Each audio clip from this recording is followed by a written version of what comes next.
it's a very warm welcome and thank you for joining us on this independent off-tube studio commentary. The game at Craven Cottage has just got underway. It's Fulham taking on a Crystal Palace, a London derby, and actually these two sides are next door to each other in the league as well. 13th taking on 14th.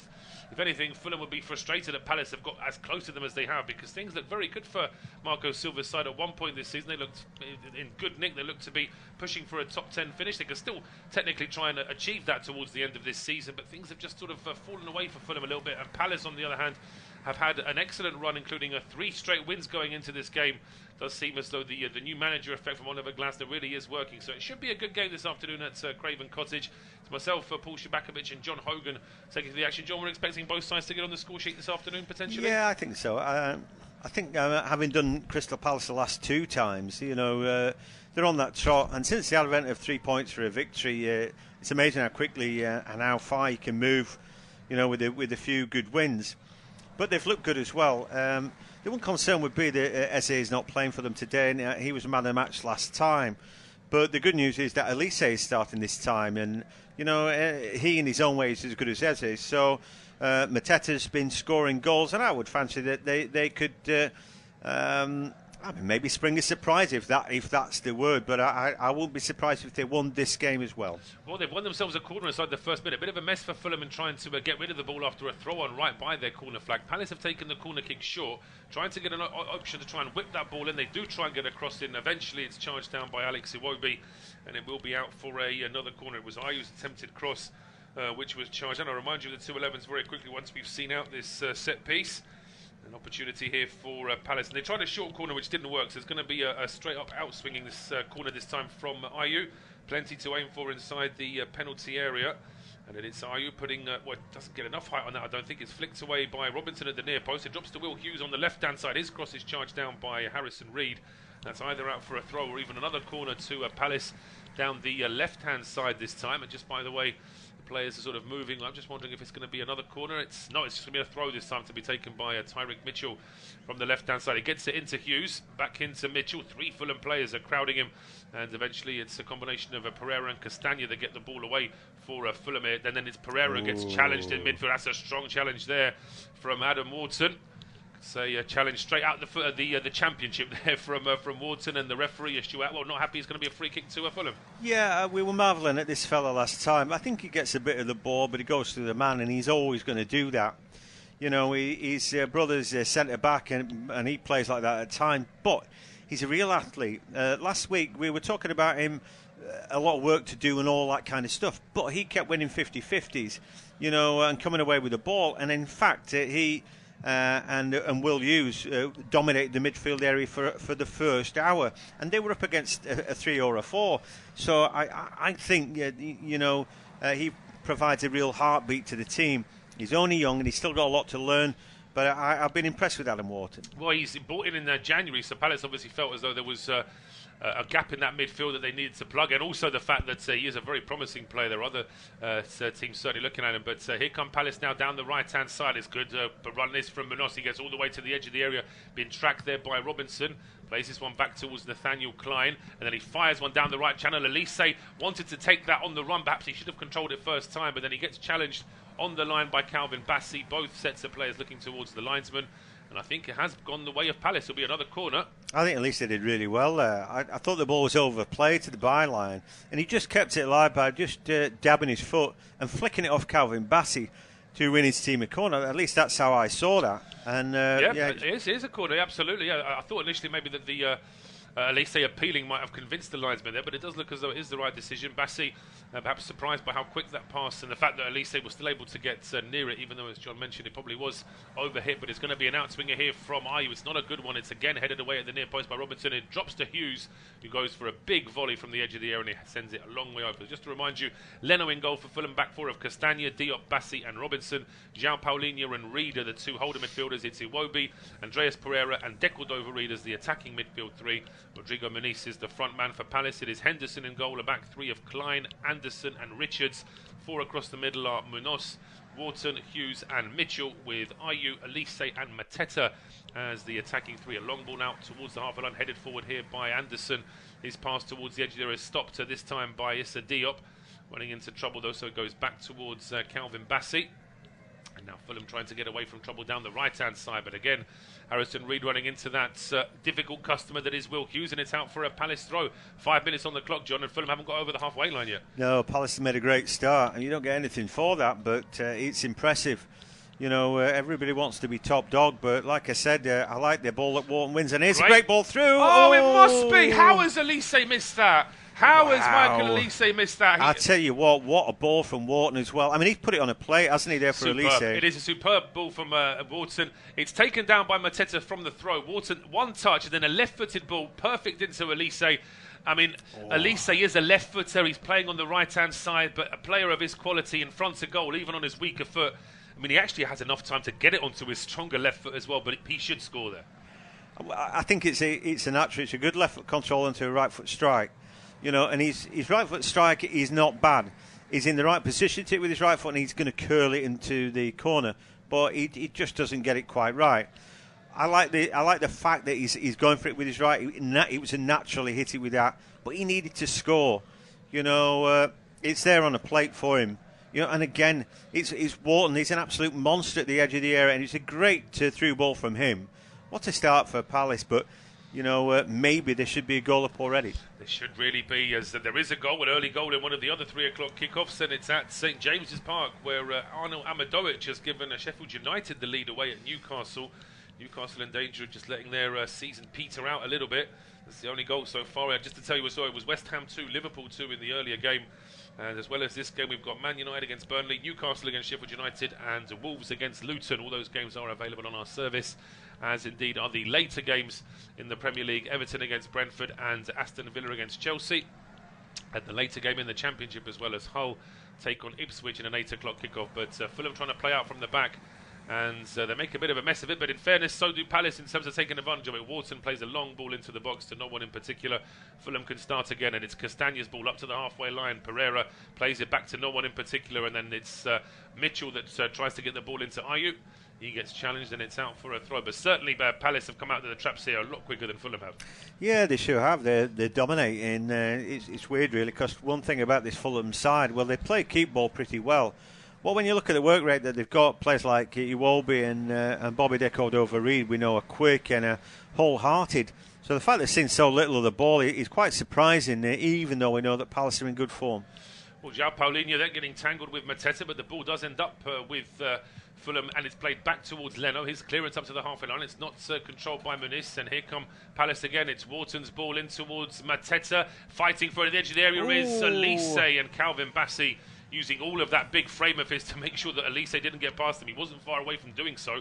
Another clearance from Fulham is one back in midfield here by Will Hughes. And Mitchell back towards Hughes. It's almost like Palace are in a training ground exercise where they're not letting their opposition win the ball. But just as I say that, there could be a counter-attack here for Fulham as De Cordova-Reid wins the ball. But he's done so after a foul, says our referee Stuart Attwell, and it will be a free kick. Yeah, it was a clear foul that. I think they're getting frustrated because they're losing these 50-50s, and then the other thought is get stuck in. But he's very late on him there, and Hughes is in control of the ball, shielding it from Bobby Reid, who's just trying to get a foot in on the game, you know, because he's scarcely had a kick like his teammates. So, you know, in football parlance, Fulham are not off the coach, but they're at home, you know, and they're getting dominated. They are. They really are getting dominated. And as you say, the attacking players for Fulham have barely had a touch of the ball.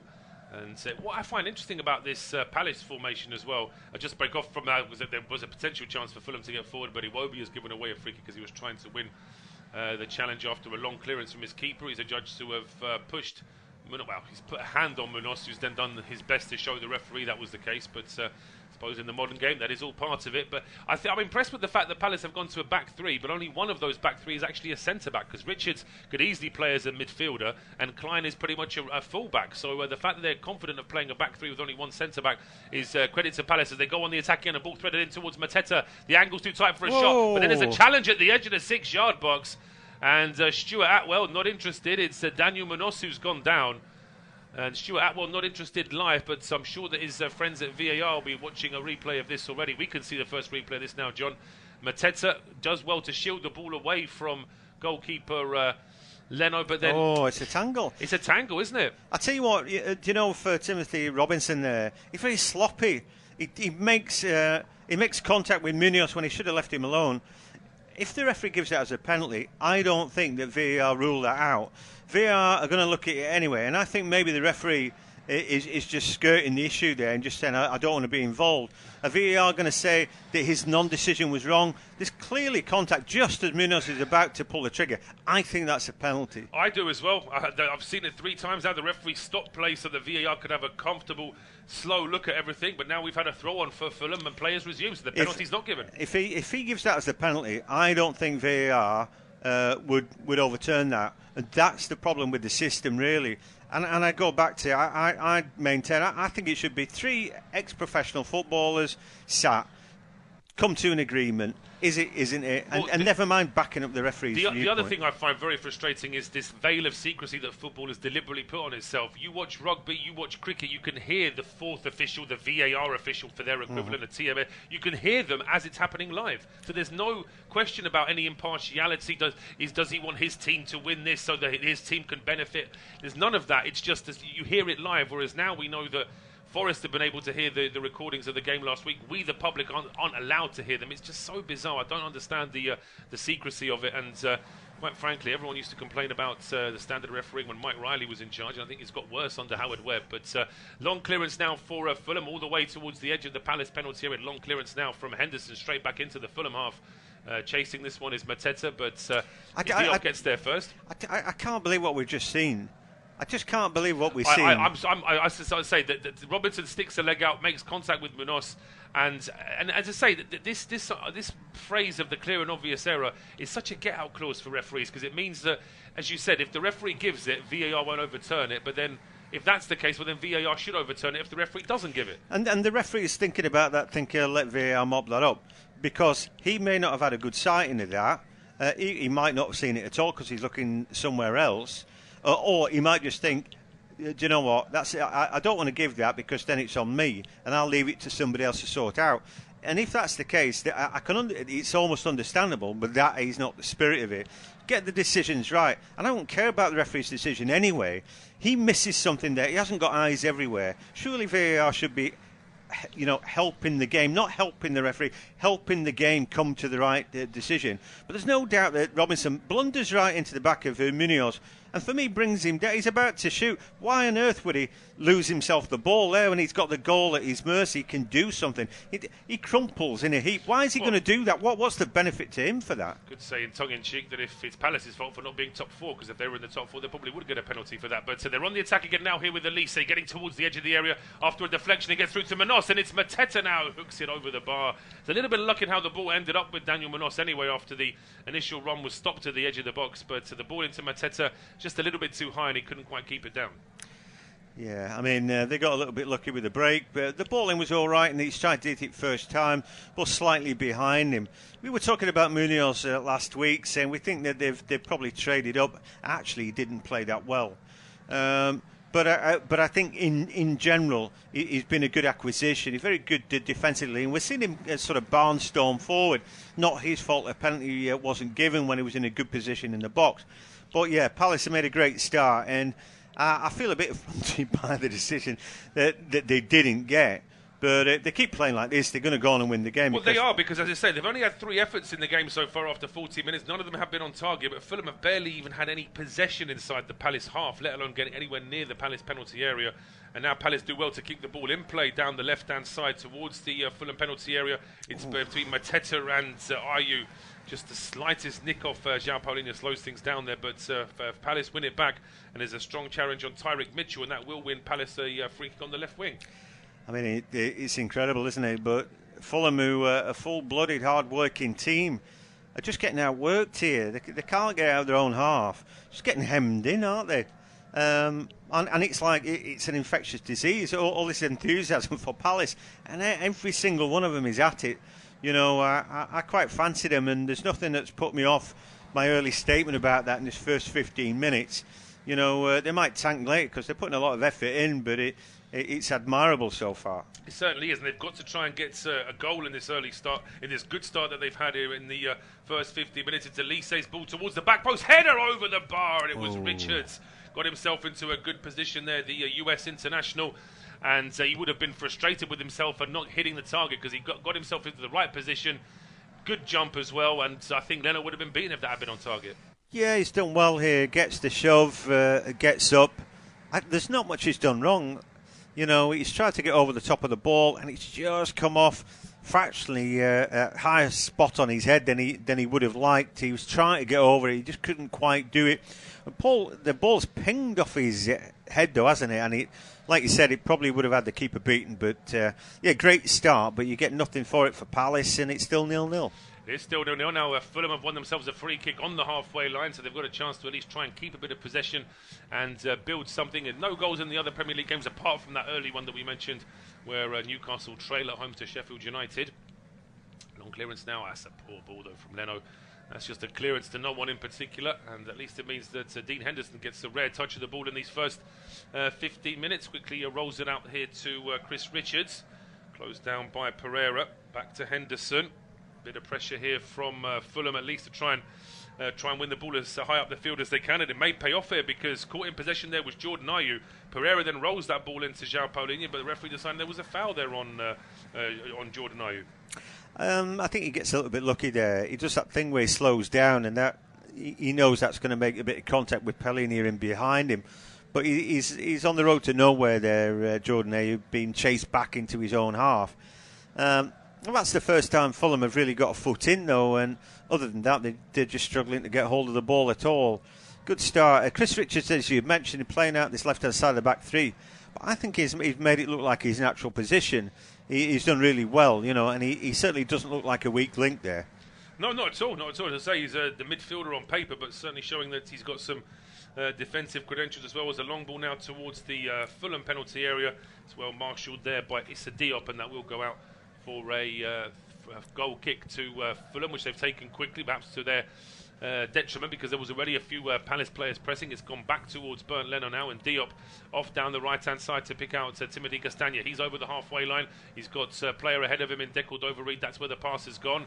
Castagne's carried on his run. Decordova-Reid gets it back to him, but he's being marshalled by Hughes. Castagne does well to play it back to Decordova-Reid, but in the meantime, it turns out that Castagne had wandered into an offside position. Yes, so that back three, Palace holding a good line there. The other player sort of featuring that is Nathaniel Klein. He was right back at Liverpool and for England, wasn't he? But he's playing centre-back now, and he's like that hybrid role. But again, he's taking to it like a duck to water. And then don't be surprised when you see him barrelling forward and getting across in late, because the odd time he's going to go and overlap as well. So, yeah, it looks like a really good system from Glasner. And the way they play it, they make the new manager look like a genius, really. Well, as I say, there's just a real new lease of life about Palace, and they're going forward now with Mitchell down the left-hand side, goes back to Ayew. Ayew floats the ball. If actually floats, probably the wrong word. He actually sends a bit too much power into that ball, and it's over the head of everybody. Munoz was the closest to it, but it's still over his head, and it's out for a goal kick to Fulham. As I say, Kearney, Lukic, Tete, Traore, Broja, Ream, Willian, Wilson and Rodak on the bench for Fulham this afternoon. For Palace, it is Ward, Ozzo, Akamada, Raksakai, Matthews, Tompkins, Edouard, Ridderveld and Schlupp on the bench for Glasner. A couple of players missing for Palace, more than a couple, and of course the headline act, of course, is Eze, who, if Palace had Eze in this team, things really could have been even worse for Fulham by now. I mean, I wouldn't disrespect Jordan Ayew, because I always like watching him. I think he's a Premier League player, there's no doubt about that. And he never lets anybody down. So, yeah, Eze at the moment, he's sort of the 9 out of 10 to Jordan Ayew's 8 out of 10. But that's the difference. It's 19 minutes on the clock, unofficial independent off-tube studio commentary. It is still goalless here at Craven Cottage. Fulham potentially taking a little bit of the sting out of that really bright start from Palace, but even now with the home side seeing a bit more of the ball, it's all still inside their own half. They're really struggling to create anything in terms of an attacking threat. Ball now played back towards Bernd Leno, being closed down by Elise. Elise now closing down on Bassi as well, but the big man just drops his shoulder. It's Elise away from him. And back over towards the right-hand side, and that's a bad ball from Issa Diop. I tell you what's really impressive here is that they've got a back three, right, and then you've got Mitchell and Munoz, the wing-backs, but they're marking Castagne and Robinson when they're playing out from the back. So they're not getting any wide ball out. It's only back two for Fulham, and they're finding they're being closed down by the three Palace attackers. They're really overbalancing. Unless they can play their way through that early press, then they're going nowhere. And so far, they've failed miserably to do that. Well, they're struggling to get any kind of purchase really on the ball here, Fulham. And a long ball from Anderson this time towards Mateta. He was pushed off. The ball is now cleared towards the halfway line. Munoz is under pressure there from Anderson, who fouls Munoz there, says the referee. Not quite sure what the Palace captain did wrong there, but our referee, Stuart Attwell, who some would say is as mad as a hatter. I wouldn't, of course, but it's been on my mind since this morning. I had to get that out before at some point today. But all joking aside, I think that we saw a decision earlier which certainly should have gone Palace's way as far as both myself and John are concerned. And Fulham, despite having that little bit of luck in that penalty decision going their way, haven't really been able to get any kind of attack. But now they are trying to get something started down the right-hand side. And it's Castagna gets the ball back from Decordover-Reid. But Castagna was forced all the way to the line with that pass from Decordover-Reid. And the cross is far too close to Henderson in the end. Yeah, and then in a nutshell there, you see what Fulham are all about. Because when that cross comes in, they've got 4 white shirts in the box. So they're willing to work hard. They're willing to support attacks. But you can't do anything without the ball, and at the minute they've been struggling. Just signs of them getting back into the game.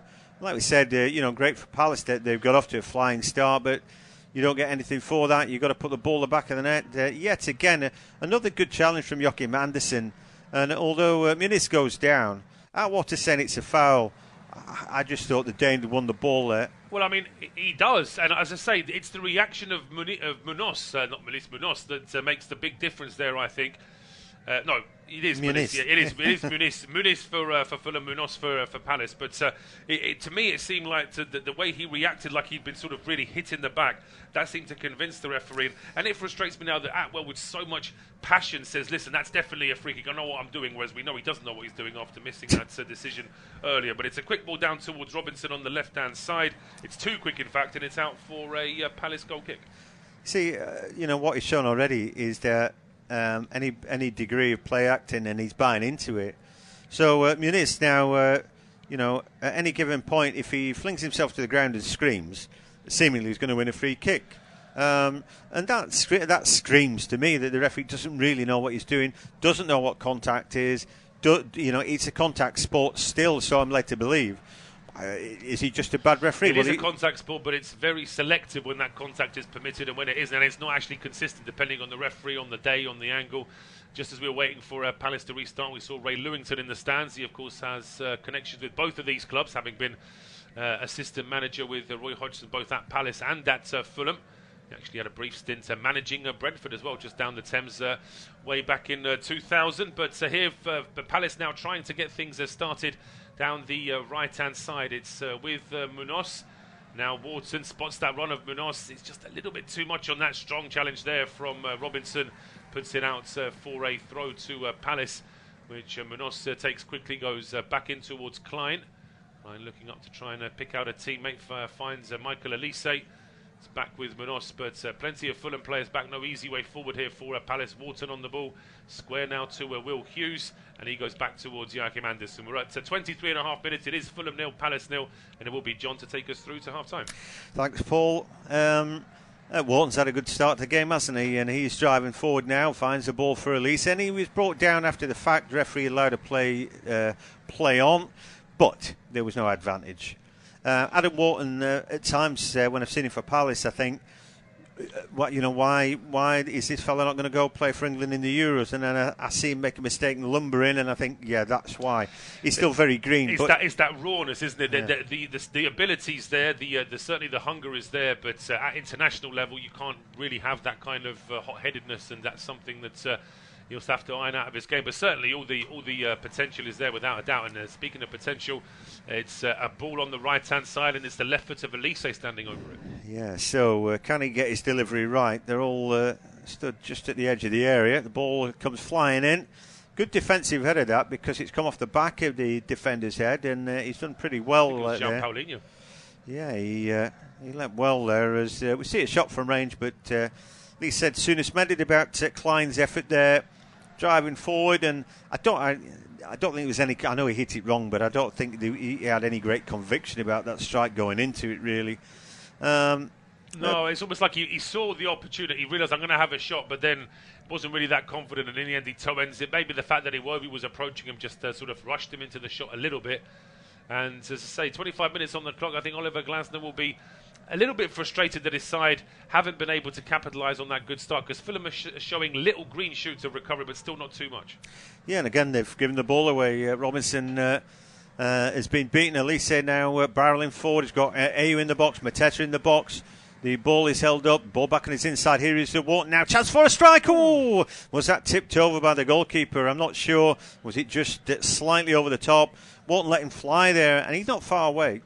No, it's like sort of frustrated smile on the face of Adam Wharton there. I thought he might have actually got a nick off the player just as he was making a shot. We'll see from this closer replay. No, I think it's just he gets his foot underneath it, it rises a little bit as it comes off the laces, but it's still a decent effort, and the fact that he's got the confidence to go for goal, he certainly had more confidence in the shot than Klein did a minute earlier. Yeah, wasn't a bad effort that. Palace would be good for a goal. They made a great start to the game. Nobody's going to give it to them. Mateta just rolling around the corner, but they delayed the pass this time. But they've been very dynamic on the ball, and here they go again down the flank. Lovely turn there. And Elise now gets it out with his feet. Klein puts the ball into the box. Bassett blocks away. But it's still all Palace here. Elise, ball in. And Ayew trying to control it. He goes down. But I just think because he was off balance. Now he will be, hammers the ball anywhere will do. But it's mopped up by Richards. And again, Palace all over Fulham here. And they look the better team. It's as simple as that. They look the much better team, actually, after 26 minutes now. You've got to say they look the much better side here. And it's been a very, very tough first half for Fulham so far. Meanwhile, all the goals in the 3 o'clocks are being scored at one ground so far, because Newcastle have now levelled things up against Sheffield United, and it's Alexander Isak. Yeah, he's a good player, isn't he? I was also impressed the other day, just as a very quick tangent, just how excellent his English is. He's only been in the country 18 months, and he sounds like he's been here all his life. It really is testament to the education system in Scandinavia. Right? Yeah, absolutely. Anyway, we'll break off because here is Elise. Oh, it's a very quick thinking. Ball into the box there for his man underlapping him. But again, it just didn't quite work out. Munoz doing a good job, the Colombian. Elise on the same wavelength, and it didn't quite work out, but clever thinking, another corner kick. The ball hits the back of the net here, you'd say, well, they've been all over them and they deserve what they get, but nobody's going to hand it to them. And Can Anderson and Richards here, we've already seen one of them get a header in. Mateta's not a small man. So they've got their targets to hit here. I would say they look maybe just that little bit taller man for man, perhaps. But anyway, can they get the delivery right? It's from the right-hand side, it'll be the outswinger. So 28 minutes gone. Fulham 0, Crystal Palace 0. One hand goes in the air. That's a near post corner. And again, it's dealt with. I think again Paulinia, but Tyrick Mitchell, his ball out to the corner kick taker is not a good one.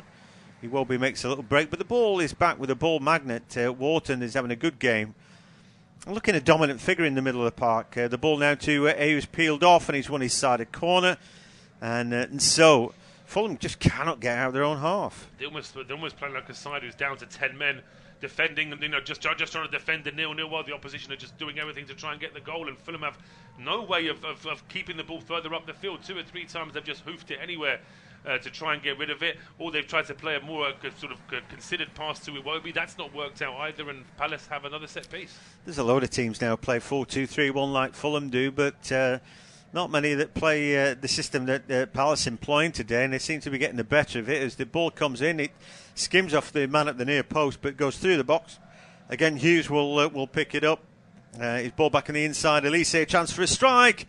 And again, he didn't really hit that. I think probably better looking top corner, and he cuts back on himself, and he loses that momentum with his shot. He does. Well, again, he's going for it with his weaker foot, and to say if he'd have scored from outside the box with his right foot, would have been very impressed. But maybe because it's his weaker foot, he doesn't quite have the confidence to really go for goal. As there's a problem here for Fulham, and down on the ground is Bernd Leno, the goalkeeper. Seems to be in some sort of trouble. They have got Slovakian international Marek Rodak on the bench. The 27-year-old is probably going to have to do some warming up right now, because from not really from anything in particular. There's certainly no collision with an opposition player, but he's got a bit of trouble here now, hasn't he?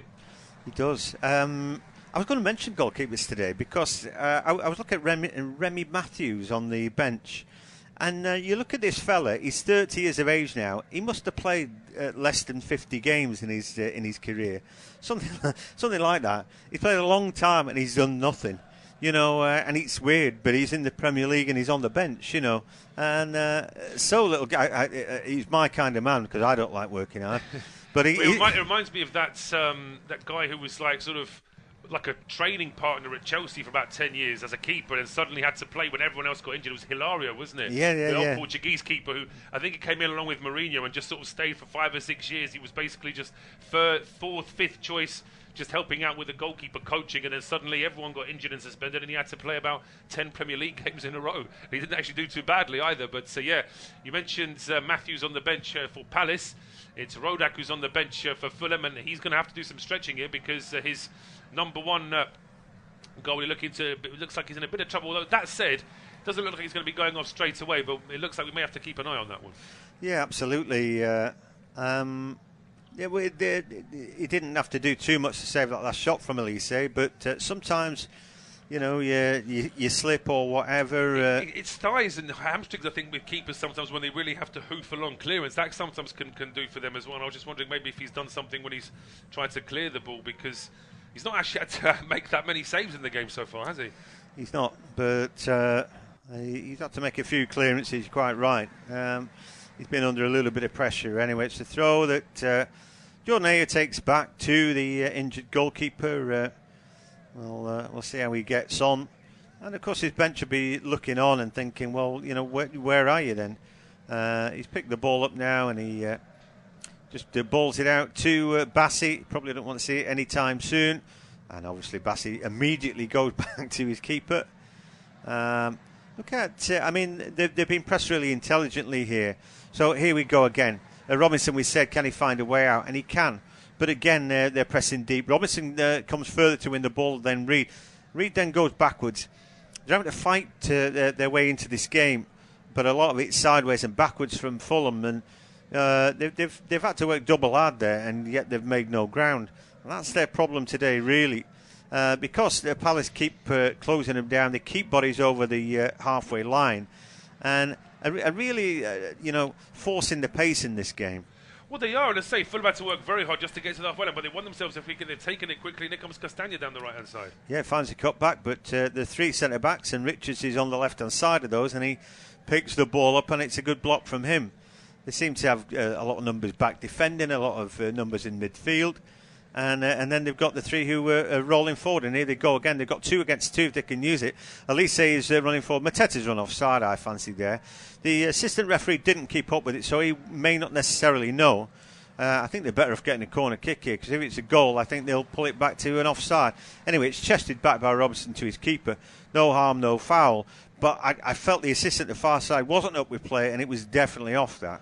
It was, and as I say, I just wonder, referees perhaps, you mentioned with that penalty, it's almost like Attwell left that to his mates and the VAR to let them sort of sort it out, and I just wonder perhaps to some extent the linesmen are becoming a little bit complacent because they know that if they miss an offside, the worst that will happen is a load of home or away fans will say, oh, come on, you should have given it a bit earlier, but then the VAR guys can always bail them out, and as I say, it's been under so much scrutiny, VAR, since it came in. And as I say, the last few weeks, rightfully so, because there are still some very, very curious decisions, I would say, right across the league. But as I say, the linesman there needs to just be a little bit quicker.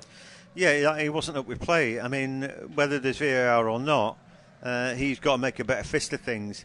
I think the problem with that, I'm all over it, letting play go on if it's tight.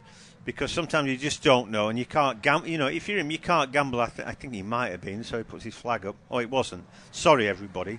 So I'm glad that they leave it. But I think the other thing that happens is, so Palace develop play. Imagine that was an offside, but they get a corner kick and score from it. That's the problem with that, isn't it? So I know you can't have everything, but we'd like them to get more things right, and I'd like the referee to be supported, but it's not about him.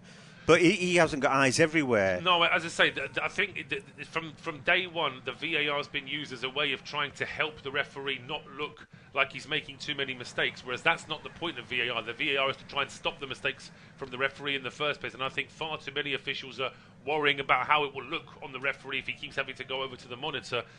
And that's, as I say, referees, particularly Mike Dean has admitted in a podcast that he did that on at least 2 occasions where he didn't go to the monitor because he felt it would have put more pressure on his mate refereeing the game. Yeah, he's having a bad day. Well, who cares?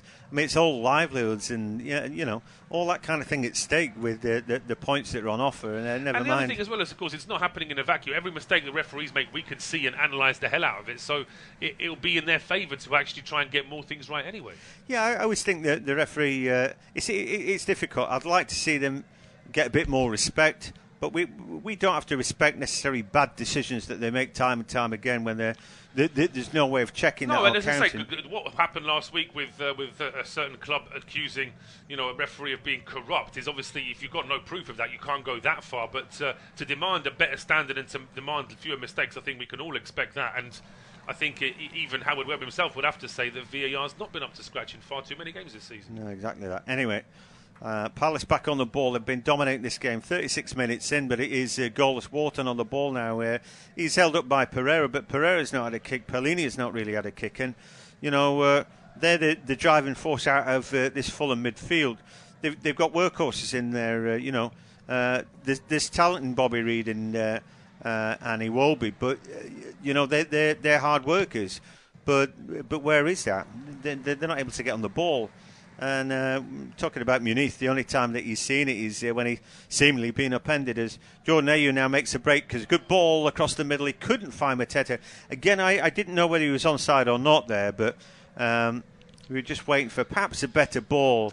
But again, it's good hard work by Palace, and they're making good runs. And he was onside. He was onside. He definitely was onside. Is this a case of Ayew putting the ball in too quickly, or Mateta not? I mean, I'm probably more likely to say that maybe Mateta should be there 2 or 3 steps quicker. But look at this great skill here from Mitchell, dropping a shoulder and leaving 2 players behind.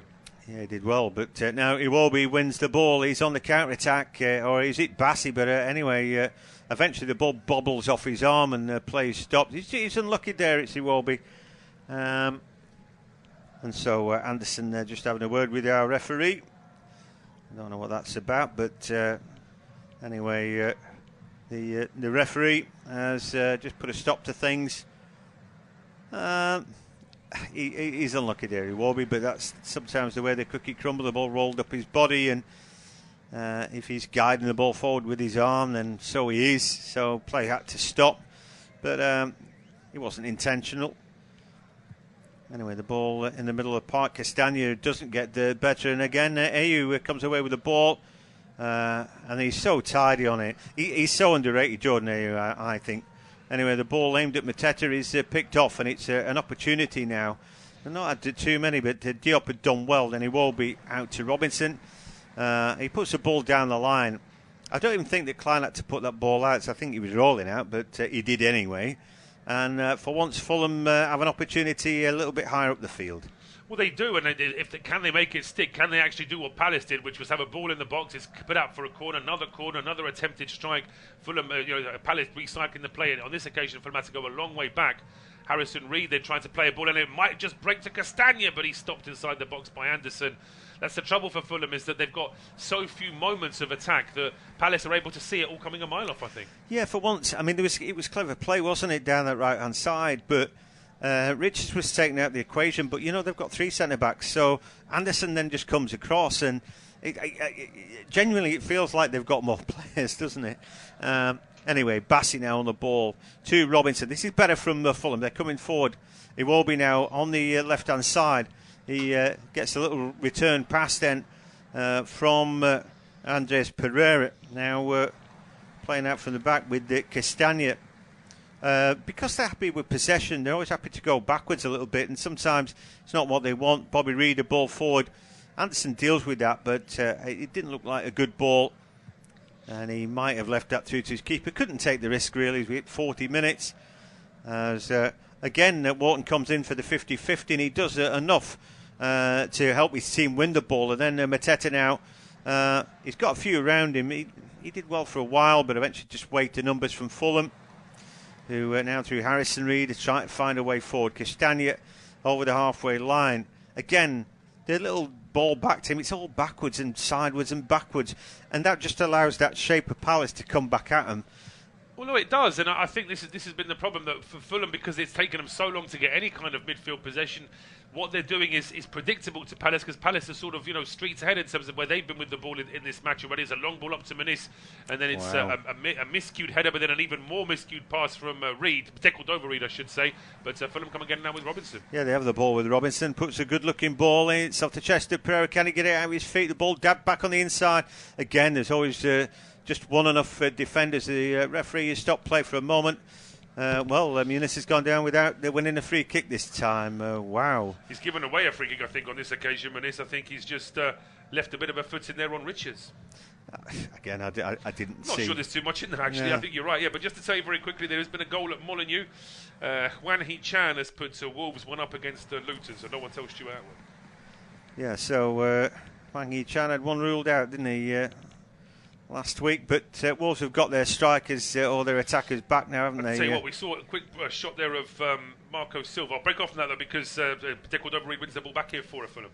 He does, and then Tariq Mitchell gets a foot in, stops Castagna. But it will be a throw for Fulham, parallel with the edge of the area. What I was going to say was that, Marco Silva never looks like a delight. He always looks like he's quite intense on that touchline, doesn't he? But ironically, it's actually someone like Boa Morte, his assistant, has to calm him down a lot of the time, which is, if you remember what Boa Morte was like as a player, that's incredible in itself. But there he looked actually quite angry, because I think he's realised that his side just haven't been able to sort of break down Palace even in the last 5-7 minutes, where they've actually had more of the ball in midfield, but it's still been absolutely no work for Henderson at all. Yeah, I think he might be upset with the way things have gone. I think he wants to be angry. He could be angry with himself. His formation is not working out today, and the way that they want to play. But anyway, good long ball forward. Here's an opportunity, and in the end, well, I've got to say, Munoz was running through, bouncing ball into the box, and he just nearly flicked into the back of the net. It was sort of a one-dimensional long punt forward, but the Brazilian very nearly grabbed a goal out of that. He did. I just thought maybe whether or not Henderson could have come out sooner, but there were two defenders marshalling Munoz there, so he probably figured as though he was going to be okay. In the end, he stayed on his line and made sure the ball was stopped, and it's taken 42 minutes. Fulham have their first corner. Yeah, I think that was a shot on target, wasn't it? And anyway, so the corner kick comes in from Pereira, and the free header there, and that's gone way over the top. Is that Diop? I don't know, but it was... Well, he got there. It's full-blooded, but maybe you needed just to get on top a bit more. The referee was giving a free kick, I think, anyway. There was, I think it was Calvin Bassett doing a little bit of demolition work there, just shoving Will Hughes out of the way, and I think that's what the referee spotted. So even if Diop's header had gone in, I think the whistle was going to go anyway. Yeah, he was clearing out everything in front, wasn't he, there for the man piling in behind. But like you say...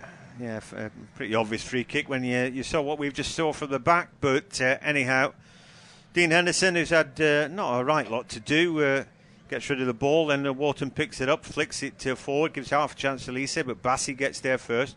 He's closed down as he's trying to clear his lines, and the ball will go out on the left-hand side, and Fulham will have a throw. That ball just about comes down.